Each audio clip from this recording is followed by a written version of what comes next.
Gemini est disponible depuis moins de une journée et il y a déjà des trucs incroyables qui ont été créés. Ensemble, on va review les différents posts Twitter ici que j'ai mis en avant. Et ensuite, on va pouvoir, grâce à ces posts, venir comparer avec les résultats que j'ai pu avoir. Donc, le plus fou que j'ai vu, c'est celui-ci. Donc, on a ici des petits exemples d'applications qui ont été créées avec Gemini. Donc, ici, une sorte de Pac-Man avec une planète comme ceci. Donc très très joli en 3D, voilà, du TriJS. Qu'on soit clair, ça existait déjà, mais apparemment c'est plus simple à faire. On a ici un jeu de vibe coding qui permet de venir créer des parcs d'attractions avec des différents éléments, etc.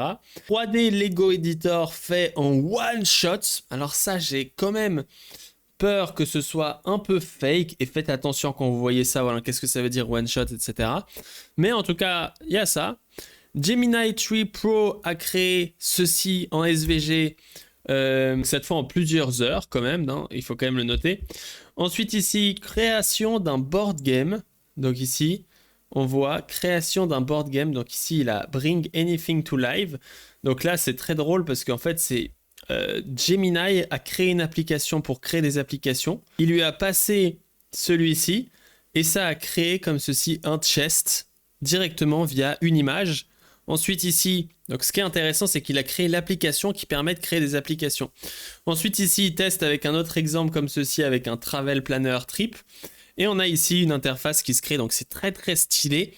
On va pas se mentir. Ici aussi, il envoie un schéma, une maison, et boum, ça crée le Blueprint Designer comme ceci, avec toutes les étapes. Donc assez incroyable quand même de venir créer des petites applications aussi vite. Ça reste très vibe codé dans le style, mais voilà, une autre application qui a été créée.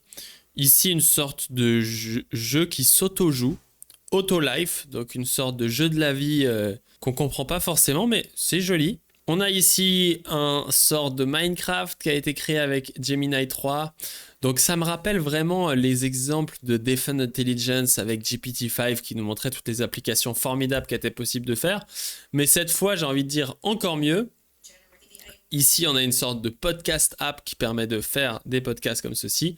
Et là, très intéressant, il a passé une image et ça lui a créé un 3D render de cette image avec l'eau, avec une sorte de Minecraft style. Très, très, très stylé. 3D visualizer d'énergie.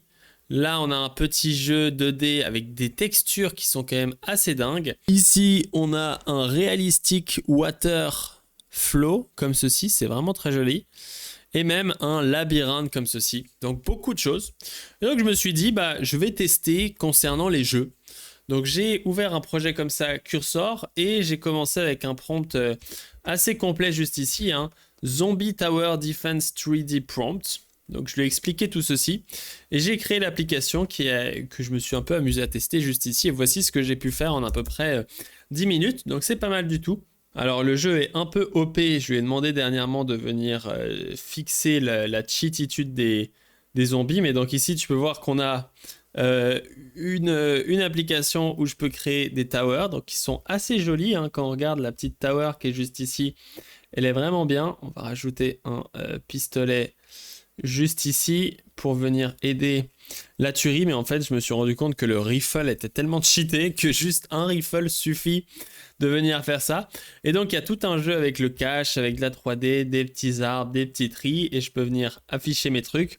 Alors il y a beaucoup de choses qu'il faut quand même préciser et modifier, ça c'est pas fait en un seul prompt. Si on regarde ici, j'ai demandé de modifier ça, la couleur de la map, etc. La première version était franchement pas dingue. Et puis si mes modifications ont été gardées, on en a pour très longtemps pour cette truc 2, puisque j'ai rajouté 200 runners. Je lui ai dit que c'était trop facile.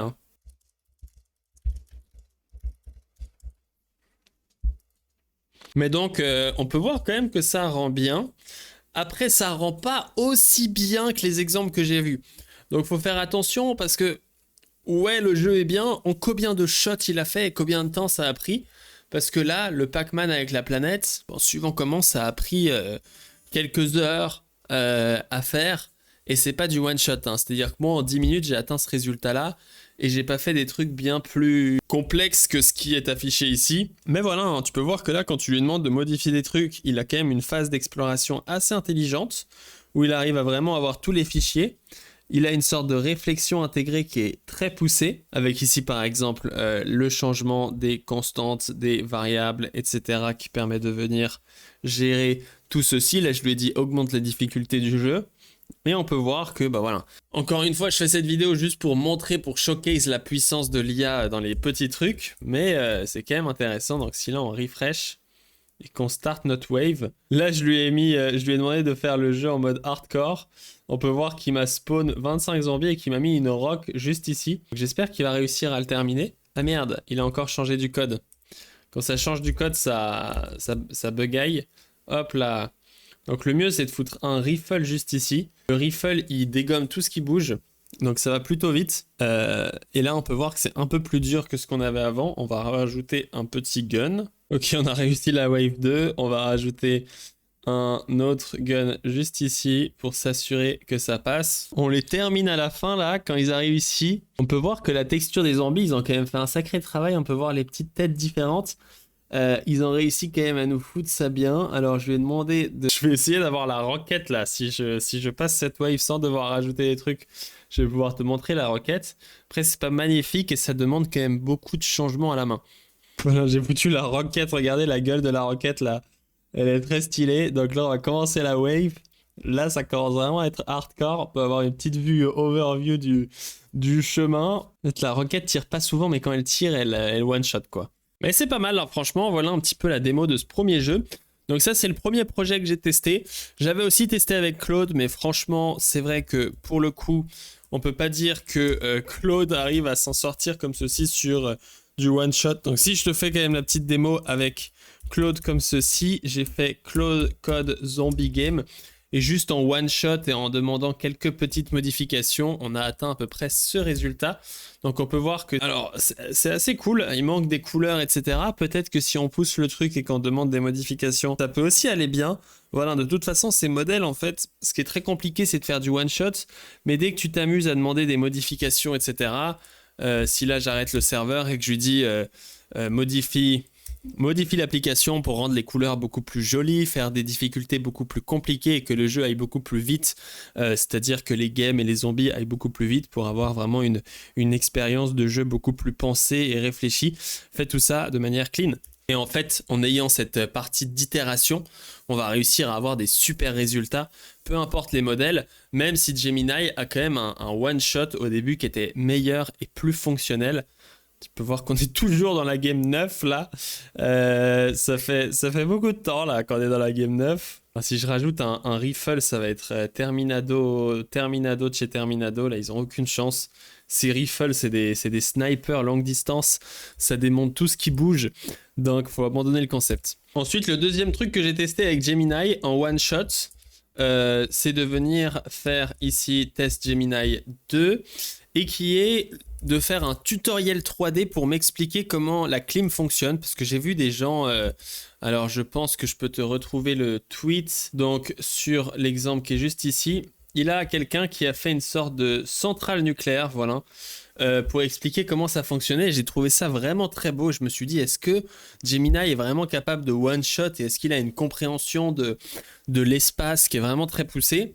Donc j'ai aussi voulu tester ce genre de truc. Donc c'est ce que j'ai fait juste ici avec l'exemple Gemini 3.2.2. Petite pause pour te dire qu'en allant sur le lien mlv.sh/ai, tu peux accéder à une masterclass gratuite Claude Code, mais pas que. Tu vas aussi pouvoir accéder à mon CLI qui contient toutes mes commandes, donc je les montre juste ici, mais tu vas avoir mes agents, mes commandes, mes hooks, mes output styles et toute ma configuration pour utiliser Claude Code comme un pro. Et tu vas aussi accéder à une formation, comme tu peux le voir juste ici, avec un petit sourdage et pas mal de leçons juste ici, conductor, masterclass, etc., etc.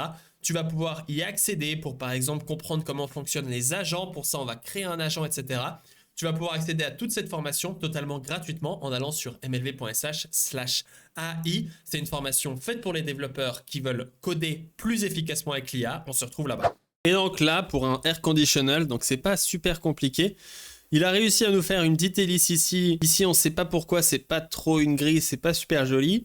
Et donc là, quand je lui fais le tutoriel, donc voilà, il y a la Outdoor Unit, Indoor Unit Take. Le zoom est pas super bien fait. On peut voir que ça me zoome sur des trucs qui ont rien. Et j'ai pas one-shot celui-ci, hein, j'ai demandé plusieurs fois des modifications. Et on peut voir juste ici les différents flux qui sont pas forcément super précis, même si ça fonctionne.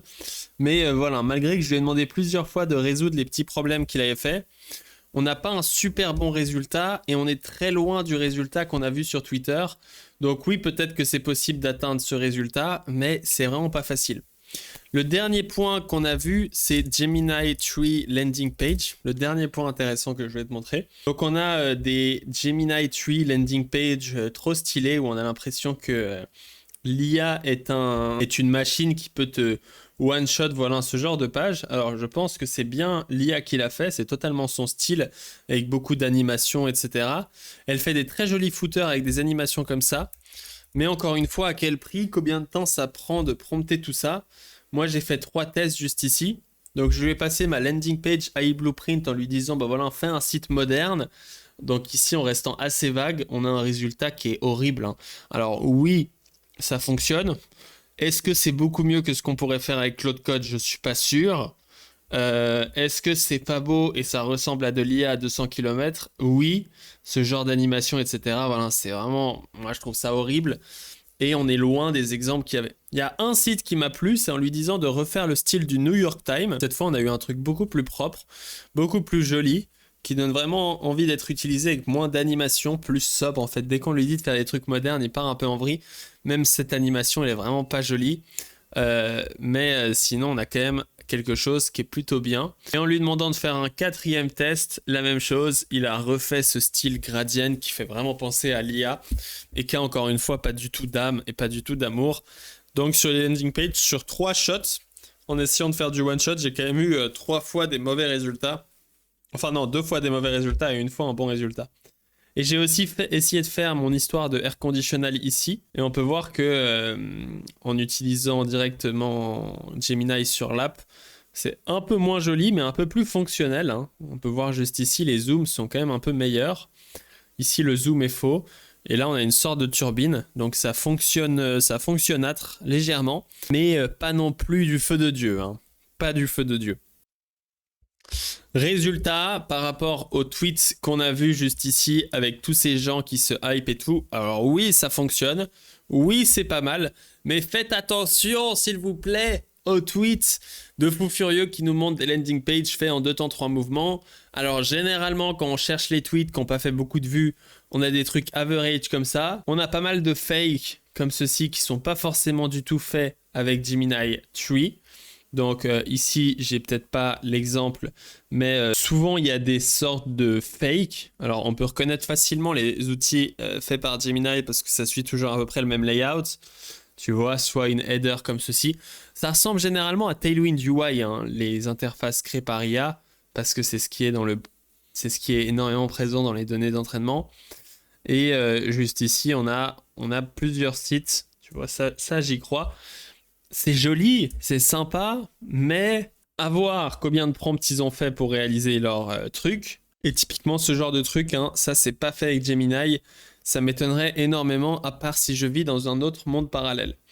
Mais donc voilà un peu les limites de Gemini. Il est meilleur en one shot quand même, je devrais dire, que Sonnet dans les tests que j'ai faits, qui fait quand même généralement des choses un peu moins bien. Gemini montre clairement une intelligence supérieure par rapport à ça. Après, comme j'ai fait dans mon autre vidéo, en pratique dans le code, il n'est pas spécifiquement super intelligent de la mort qui tue, mais ça reste intéressant. Et voilà un petit peu pour cette review de Gemini sur Twitter. Je voulais faire ce concept, il y a vraiment beaucoup de trolls qui font des posts sur Gemini, voilà, tous les jours, où ils montrent des trucs de fous furieux faits avec Gemini ou avec d'autres modèles qui sont de plus en plus... Et bah franchement, ça dépend un petit peu les cas d'usage, etc. Donc, à faire attention à ce que vous voyez sur Internet.